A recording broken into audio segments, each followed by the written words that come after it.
Just finished up the install on a Ford Transit. This is your recording camera on the rear. We have reversing camera on the rear as well. So we come around to the front now. With the dash cams, obviously you'll have the app that's available here.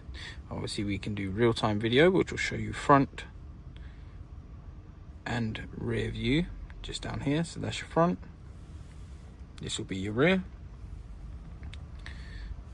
We have the ability to go through the parking mode, so we have parking, impact, motion.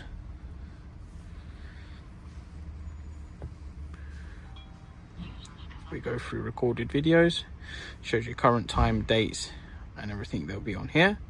So we click on a random video, it will show you what was recorded previously to the time.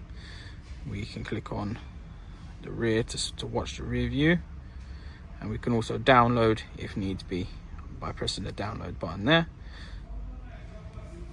We also fitted a reversing camera to the car, so if we put the vehicle into reverse, it displays up with the reversing image.